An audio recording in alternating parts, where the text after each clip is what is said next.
पहले उत्तानपाद की चर्चा आती है कि जो महाराज उत्तानपाद हैं, समय आया इनका विवाह हुआ दो। पहली पत्नी का नाम सुनीति और दूसरी का नाम था सुरुचि। दोनों से एक एक बेटा हुए। सुनीति के पुत्र महाराज ध्रुव और सुरुचि के पुत्र हुए उत्तम। ये दो पुत्र महाराज उत्तानपाद को दोनों पत्नियों से प्राप्त हुए। अब उत्तानपाद संसार में किसे कहता है, कहा जाता है उत्तानपाद कौन है? ऊर्ध्व पादा यस्य उत्तानपादा, जिसका पैर ऊपर को हो उसी को उत्तानपाद कहा जाता है। अब ऊपर पैर किसका होता है? जब हम सब मातृगर्भ में होते हैं तो हमारा पैर ऊपर होता है, सिर नीचे, इसलिए हम सब उत्तानपाद हैं। और जीव जब संसार में मातृगर्भ से बाहर आता है तो सबके पास में दो पत्नी होती हैं, चाहे वो पुरुष हो चाहे नारी, सबके पास में दो पत्नियां हैं, सुरुचि और सुनीति। सुनीति नीति में सु उपसर्ग है, नीति के आगे उपसर्ग लगा है सु। अगर सु निकाल दीजिए तो बनता है नीति। कैसी नीति? सुंदर नीति। जो हमारे पूर्वजों ने बताया, धर्म ग्रंथों में वर्णन मिला कि मार्ग को पकड़ करके चला जाए वही मार्ग अच्छा होगा। तो अगर हम उस मार्ग का अनुसरण करते हैं तो जान लीजिए सुनीति के मार्ग पर चल रहे हैं, सुंदर नीति के मार्ग पर चल रहे हैं। और उस मार्ग पर चलने के बाद जो कार्य होगा हमसे वो ध्रुव की भांति अटल सत्य होगा, उसे कोई टाल नहीं सकता। दूसरी पत्नी सुरुचि, सुमानी अपनी रुचि के अनुसार अगर कोई व्यक्ति काम करता है, जैसे कुछ लोग कहते हैं भाई सुने सब कहे और करे अपने मन का। तो अपने मन का अगर हम कोई काम करते हैं तो हमारी दृष्टि में उत्तम है, क्योंकि मैं अपने मन का कर रहा हूं। लेकिन उत्तम तब माना जाएगा जब इसे चार लोग और उत्तम कहें। तो महाराज सुरुचि जो है उनसे एक बेटा हुई जिनका नाम है उत्तम। समय आया, एक दिन की बात है, एकदा सुरुचि पुत्रम अंकम आरोप्य लालन। एक बार महाराज उत्तानपाद सुरुचि के पुत्र को अपनी गोद में लेकर के ऐसे दुलार रहे थे, उसे प्यार कर रहे थे। भगवत इच्छा उधर से राजकुमार ध्रुव निकले। एकदा सुरुचि पुत्रम अंकम आरोप लालियन उत्तम नारोक्षंतम ध्रुवम राज्यावनंदितम। महाराज उत्तम को लेकर के आसन पर बैठे हैं, इधर से ध्रुव जी निकले। और जब ध्रुव जी निकले तो इनके भी मन में इच्छा हो गई कि मैं भी पिताजी की गोद में बैठूं। अब ये पिताजी की गोद में जाने के लिए जब लालायित हुए, अब इससे बार बार प्रयत्न करते हैं कि पिताजी की गोद में जाओ, लेकिन सुरुचि के डर के मारे महाराज उत्तानपाद ध्रुव जी को गोद में नहीं लेते।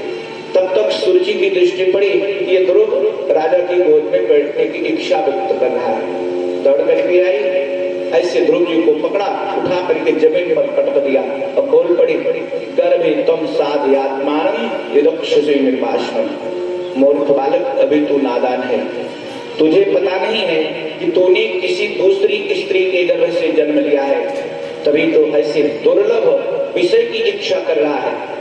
ये तो तुम्हारे मन में भाव है कि मैं राजा की गोद में बैठूं, राज सिंहासन का अधिकारी बनूं, तो पहले यहाँ से निकल करके जाओ, जंगल जा करके तपस्या करो। और जब भगवान दर्शन देने के लिए आए तो उनसे ये मांग लेना कि मेरी मृत्यु हो और मृत्यु के उपरांत जन्म सुरुचि के गर्भ से हो। अगर मेरे गर्भ से तुम्हारा जन्म हुआ, इस राज सिंहासन के अधिकारी हो जाओगे। अब विचार कीजिए, सुरुचि अपने गर्भ को भगवान और भगवान के भक्त से भी बड़ा समझ रही है कि अगर राजा के सिंहासन पर बैठना है तो मेरे गर्भ से जन्म लेना होगा। यही गलती हो गई सुरुचि से, उठा करके जमीन पर पटक दिया और सौतेली मैया के व्यंग वचन से विद्ध होकर के मातो सपतो न्यास सदरोक्त विद्या श्वसन रुसातम दहतो यथा हित्वा मिसंतम पितरम सन्नवाचम जगाम मातु प्ररुदं सकासम जगाम मातु प्ररुदं सकासम। जिस प्रकार डंडे की चोट को खा करके सांप फुफकार सोड़ने लगता है, उसी प्रकार सौतेली मैया के दंड वचन से विद्ध होकर के ध्रुव जी निकल पड़े और अपनी मैया सुनीति के पास आए और रो करके सारी बात बताने लगे। और जब ध्रुव जी रोने लगे तो मैया ध्रुव जी को उठाई, गोदी में बिठाई, मस्तक पर हाथ फिराया और बोल पड़ी, किसने मारा है मेरा दुलारा, किसने मारा है मेरा दुलारा, मुझे दुखनी काटे बेसहारा, किसने मारा है मेरा दुलारा, मुझे दुखनी काटे बेसहारा, किसने मारा है मेरा दुलारा, मुझे दुखनी काटे बेसहारा, किसने मारा है मेरा दुलारा, मुझे दुखनी काटे बेसहारा। मेरा दुलारा मस्तक पर हाथ फिरा करके फुचकारने लगे तो ध्रुव जी सारी बात बताए। कैसे सौतेली मैया ने व्यंग वचन कहा तो मुझे उठा करके जमीन पर पटक दिया। तो मैया सुनीति समझाती है, मां मंगलम तात परे सुमंस्था, नहीं लाना, कभी भी किसी के अमंगल का भाव अपने मन में नहीं लाना चाहिए, क्योंकि जो दूसरे का अमंगल सोचता है उसका अमंगल पहले से निश्चित है। इसलिए कभी भी किसी के अमंगल का भाव अपने मन में नहीं लाना चाहिए, क्योंकि जो दूसरे के लिए गड्ढा खोदता है उसके लिए खाई पहले से खुद ही खुदाई तैयार है। इसलिए कभी भी किसी के अमंगल का भाव अपने मन में नहीं लाना चाहिए। सारी बात बताई और जब सारी बात बताई तब इस बात को सुन करके आज मैया ने कहा, बेटा आपके लाला ने जो कहा बिल्कुल सत्य कहा, उसमें तनिक भी झूठ नहीं है, क्योंकि ये तो लौकिक पिता है। और अगर किसी जीव को पार ब्रह्म परमेश्वर परमपिता साक्षात नारायण भगवान की गोद की प्राप्ति हो जाए तो फिर संसार भी पार करने लगता है। इस बात को जब बताया तो ध्रुव जी ने कहा वो भगवान है कैसे? तो मैया सुनीति अपने लाला के मन को रखने के लिए एक अंगुली को पकड़े और ले जाकर के भगवान नारायण के मंदिर में खड़ा कर दिया। चतुर्भुज स्वरूप साक्षात नारायण विष्णु जी का दर्शन कराया। जो तुम्हारे पार ब्रह्म परमेश्वर हैं, जिनकी प्राप्ति के लिए तुम्हारी छोटी मैया ने कहा, उसने कुछ गलत नहीं कहा। गुरु जी थोड़ी देर मंदिर में खेलते रहे, फिर मैया के साथ लौट करके चले गए। और जब रात हुई, मैया सुनीति शयन करने लगी, तब ध्रुव जी चुपके से उठे और मैया के दोनों पांव को छू करके घर छोड़ करके निकल पड़े उन्हीं पार ब्रह्म परमेश्वर को प्राप्त करने के लिए।